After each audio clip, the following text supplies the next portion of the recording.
Tim Meyer here.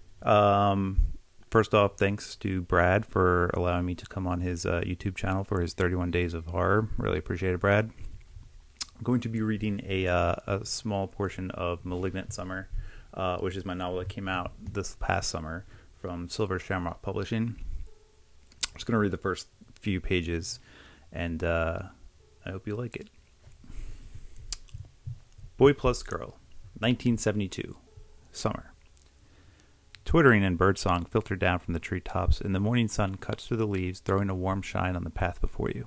You ride your bike on the bumpy dirt road, ignoring the butterflies in your stomach, how they flitter recklessly through your guts. You follow the two ahead of you, the boy and the girl, and you don't dare ask, "Where are we going?" or "What are we doing out here?" You just don't. It's rude, and you don't want to be rude. These are your friends, after all. Maybe the best friends you have right now, although that could change later, next month, next year, when you get to high school, anytime. When you're 11, friends feel like they can last forever. It isn't until you're older that you realize the reality of that not all of them will stick around. It happens. Friends come and go, but their memories will last forever. But that's something you worry about later, much later, years down the line. You don't concern yourself with the future, not now. As you pedal along the path, you concentrate on your destination, the one set by the boy and the girl, the friends you won't have for very long. Just a little farther, the girl shouts over her shoulder. She knows where she's going, always does. That's her way. A leader, never a follower. The boy is just a follower, always does what the girl says, no matter what. He's an obedient puppy. You think you should walk behind her at all times with his tongue hanging out, ready to catch the poo that falls out of her ass. That makes you giggle. Poo jokes are always funny, especially now. They might be later too sometimes, but you don't think about that. Later, the future. No. You think about now. You think about the moment. Concentrate on the poo jokes just for a bit, because the truth is, you don't want to know where you're headed. You are scared to know. The girl has a taste for danger, an adventurous streak that is unmatched amongst your trio, one you've been warned about by your parents. But you don't listen, and they only care so much. They're not the type of parents to tell you what you can and can't do, only the type that suggests what you should and shouldn't do. They let you make the wrong decisions on your own. A lesson learned is a lesson earned, your father would say. Makes sense to you, but you don't dwell on parental advice, not now.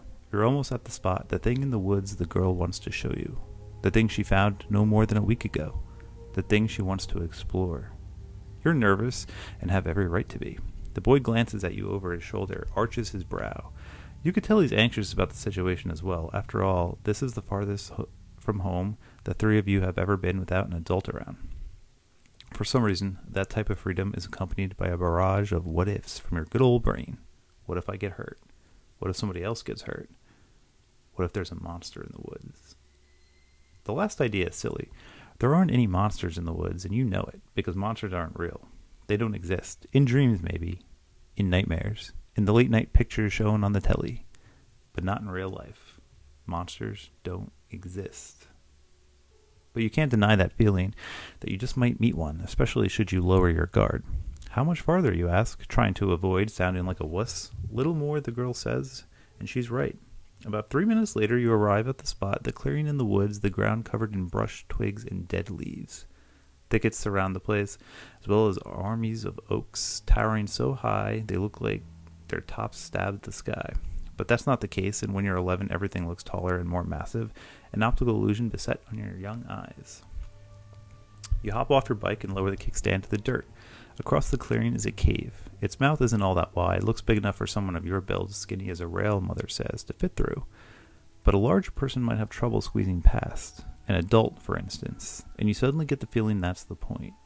Maybe an adult would come out this way, see the crack in the rock, and think nothing of it.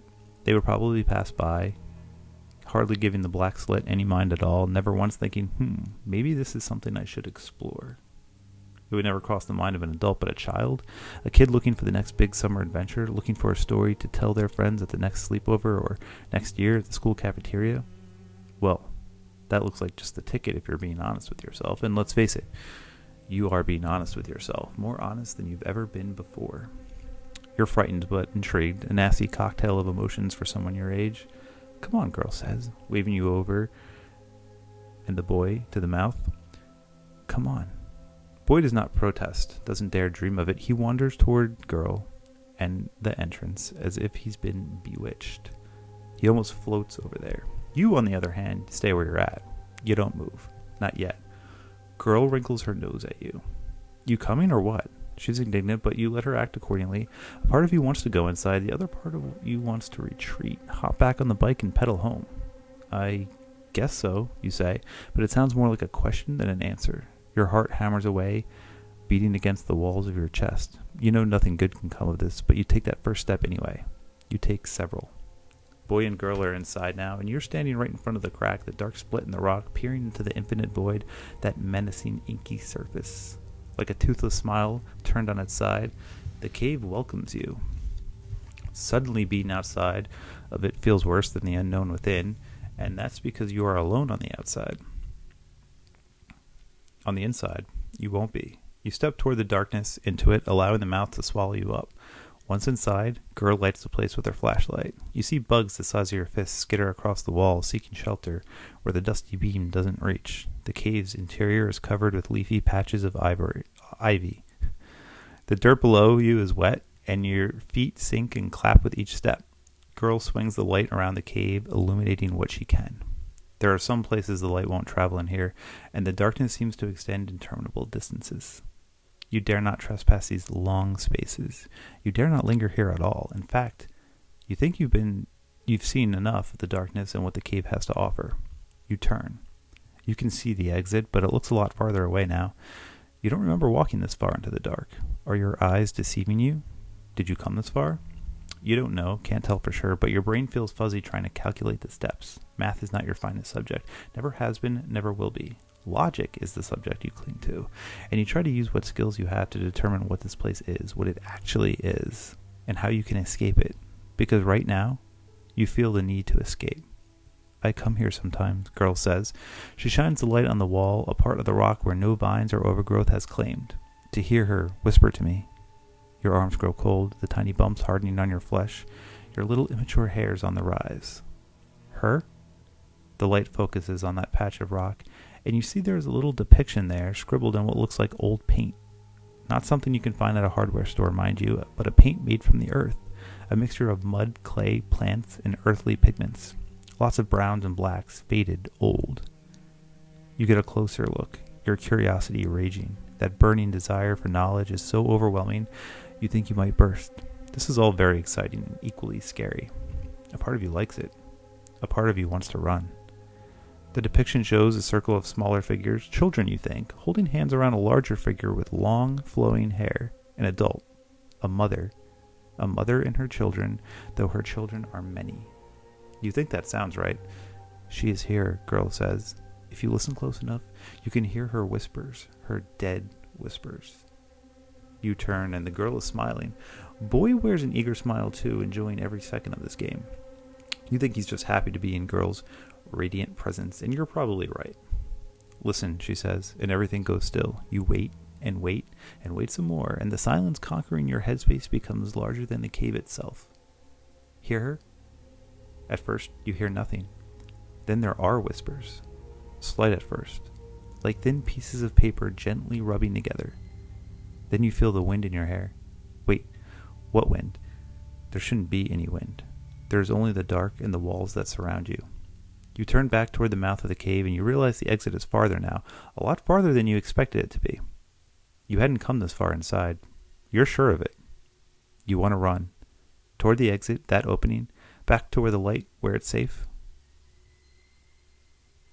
I want to get out of here, you say, but your words are strangled, hardly words at all. A mumbling of syllables, a puzzling vocalization. In the frail light, girl smiles. Her lips, the way they curl, are warm, like the way a mother looks fondly upon her infant, but her gesture is also menacing. Mother wants to meet you, girl says. She says she does. You don't want that. Not at all. Your legs begin to work. You start moving backward toward the exit, your eyes fixed on girl's smile, those awful lips. Then you turn, run. No matter how far and fast you think you're going, the exit doesn't come any closer, and the whispers follow you. They will always follow you. That's it. That is the opening chapter of Malignant Summer. It's available online wherever books are sold. I hope you enjoyed it. Thanks for checking it out, and I'll see you later.